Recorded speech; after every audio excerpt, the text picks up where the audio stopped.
क्या कभी आपके मन में ये सवाल उठा कि कुछ चीजें, कोई जगह, कोई चेहरा या कोई सपना आपको बिना वजह जाने पहचानी क्यों लगती है? क्या यह संभव है कि आपकी आत्मा पहले भी कहीं जी चुकी हो, लेकिन अगर पिछले जन्म है तो हमें वो याद क्यों नहीं रहते? आज हम इस गहरे रहस्य को खोलने जा रहे हैं। एक ऐसी यात्रा जो आपके भीतर के सवालों को जगाएगी, आपको सोचने पर मजबूर करेगी और आखिरी पल तक बांधे रखेगी। सनातन धर्म की गहराई, शास्त्रों की अनमोल बातें, ओशो के अनोखे विचार और असल जिंदगी की हैरान करने वाली कहानियां, ये सब मिलकर एक ऐसा अनुभव देंगे कि आप इसे पूरा देखे बिना रह ना पाए। तो तैयार हो जाइए, क्योंकि ये सफर शुरू होने वाला है। पिछले जन्म का विचार अपने आप में एक रहस्यमयी पहेली है। सोचिए, शायद आप सैकड़ों साल पहले एक राजा थे, या एक साधु, या कोई साधारण इंसान जो अपनी जिंदगी चुपचाप जीता था। लेकिन इन सारी कहानियों का एक सच है, हम इन्हें याद नहीं रखते। सनातन धर्म कहता है कि हमारी आत्मा अनादि और अनंत है। हर जन्म में वो एक नया शरीर धारण करती है। भगवद गीता में श्री कृष्ण अर्जुन को समझाते हैं, वासांसी जीर्णानि यथा विहाय नवानि गृह्णाति नरो प्राणी तथा शरीराणि विहाय जीर्णान्यन्यानि संयाति नवानि देहि। ये श्लोक है अध्याय 2 श्लोक 22 में। मतलब, जैसे हम पुराने कपड़े छोड़कर नए पहनते हैं, वैसे ही आत्मा पुराना शरीर छोड़कर नया लेती है। लेकिन अगर आत्मा वही है तो पिछले जन्म की यादें हमारे साथ क्यों नहीं आती? इसका जवाब है माया। श्री कृष्ण कहते हैं कि माया ईश्वर की वो शक्ति है जो हमें अतीत से दूर रखती है। अगर सब याद रहे तो हमारा मन भटक जाएगा, न इस जन्म को जी पाएंगे, न पिछले को भूल पाएंगे। इस रहस्य को और गहराई से समझते हैं। गरुड़ पुराण में लिखा है कि मृत्यु के बाद आत्मा यमलोक जाती है और वहां से नए जन्म के लिए वैतरणी नदी पार करती है।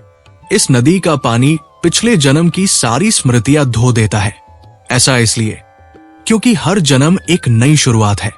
भगवान विष्णु, जो सृष्टि के पालक हैं, अपने अवतारों में बताते हैं कि अतीत की यादें कर्म के चक्र को बाधित कर सकती है।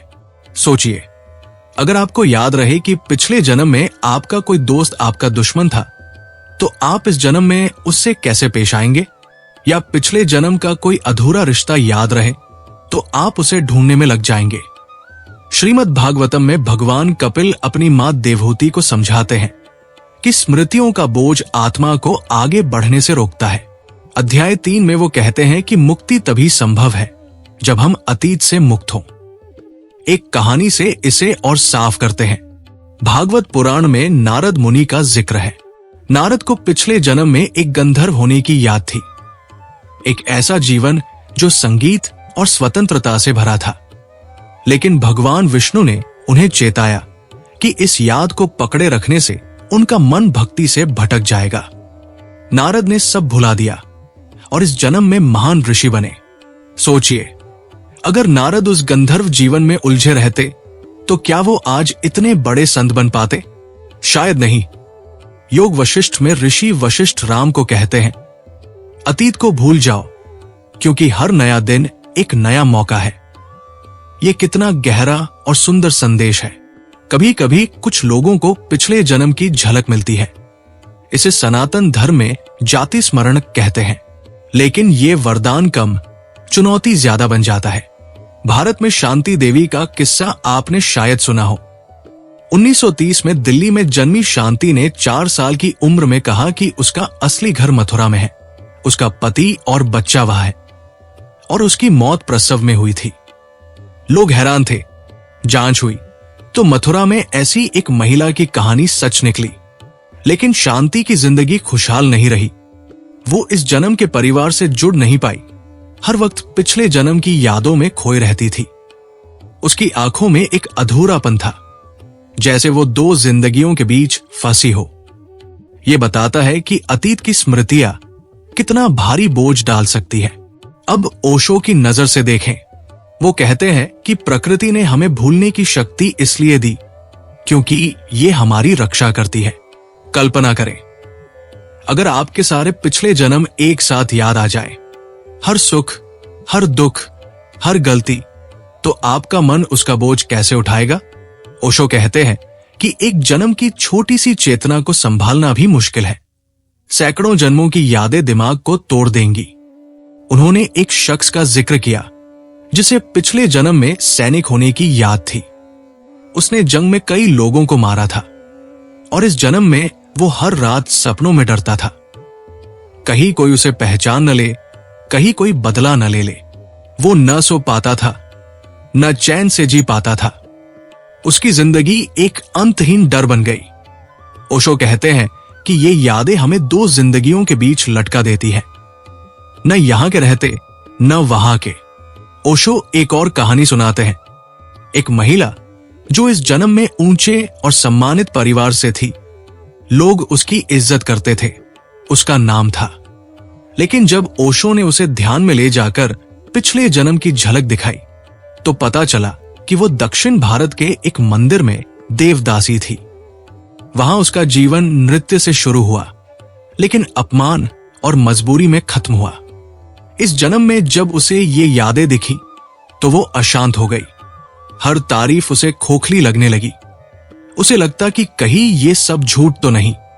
ओशो कहते हैं कि इसलिए प्रकृति हमें भूलने की शक्ति देती है, ताकि हम अतीत के दागों से मुक्त होकर नया जीवन जी सके।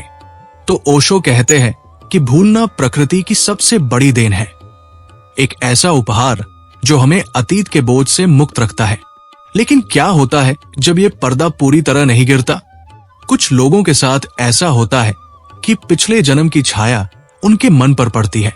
चलिए एक और कहानी की ओर बढ़ते हैं। शास्त्रों की गहराई से महाभारत में अभिमन्यु का जिक्र आपने सुना होगा। वो गर्भ में ही चक्रव्यूह भेदना सीख गया था, क्योंकि उसकी मां सुभद्रा को अर्जुन ने ये बात बताई थी। ये पिछले जन्म की नहीं, गर्भ की स्मृति थी। लेकिन उसकी मौत उसी चक्रव्यूह में हुई, क्योंकि उसे बाहर निकलना नहीं आता था। ये आधी अधूरी याद उसे ले डूबी। सनातन धर्म कहता है कि ऐसी स्मृतियां दुर्लभ है और ज्यादातर हमारे लिए भूलना ही बेहतर है।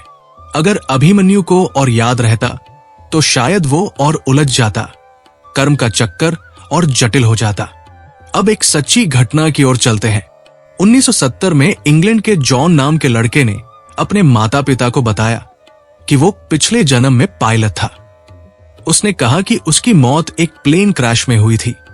तारीख, जगह और प्लेन का नंबर तक बताया। जांच में पता चला कि ऐसा हादसा सचमुच हुआ था। लेकिन जॉन की जिंदगी आसान नहीं रही। वो हर रात उस क्रैश के सपने देखता था। आग की लपटें, चीखें और वो असहायता। ऊंची जगहों से उसे डर लगने लगा। हवाई जहाज का नाम सुनते ही वो कांपने लगता था। डॉक्टरों ने कहा कि उसका दिमाग अतीत और वर्तमान में फंस गया था। सनातन धर्म इसे कर्मों की छाप कहता है। कभी कभी पिछले जन्म का कुछ हिस्सा हमारे साथ चिपक जाता है और ये सजा बन जाता है। एक और शास्त्रीय कहानी लेते हैं। पद्म पुराण में राजा भर्तृहरि की कथा है। भर्तृहरि एक शक्तिशाली राजा थे, लेकिन एक संत ने उन्हें उनके पिछले जन्म की बात बताई।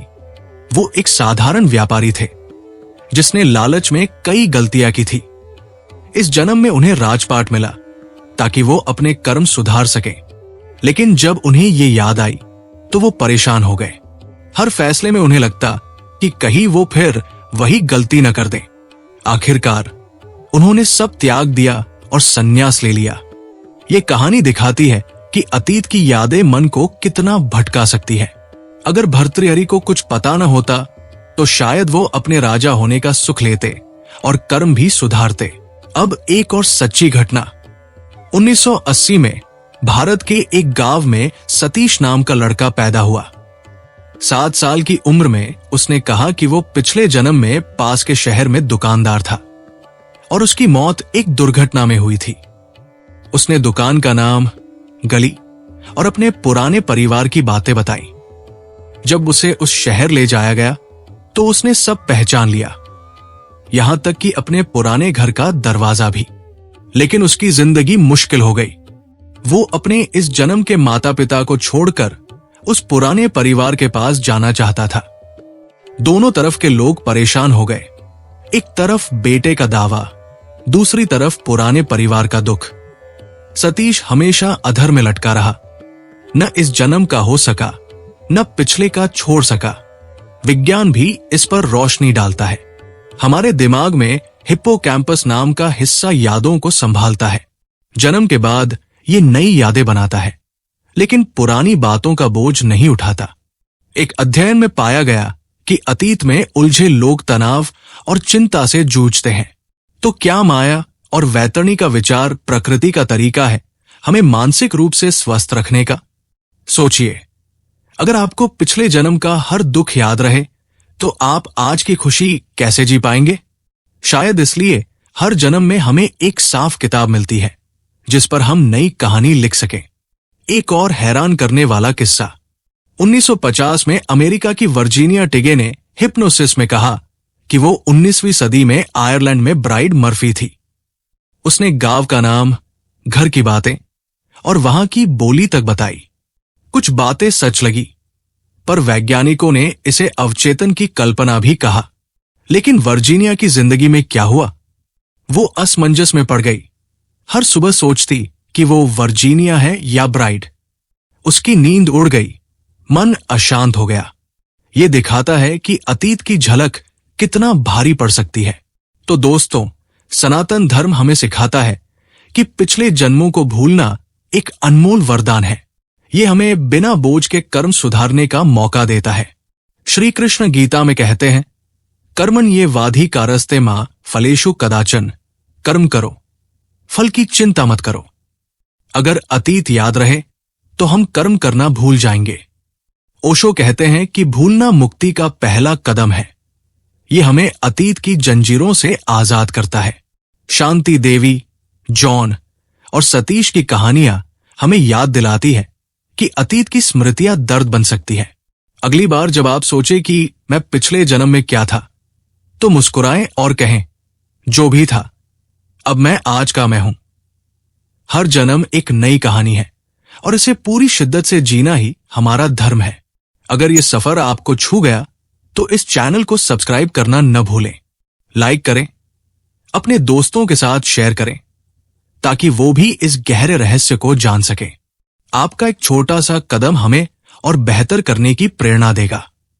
तो फिर मिलते हैं अगली बार एक नई यात्रा के साथ। तब तक के लिए नमस्ते।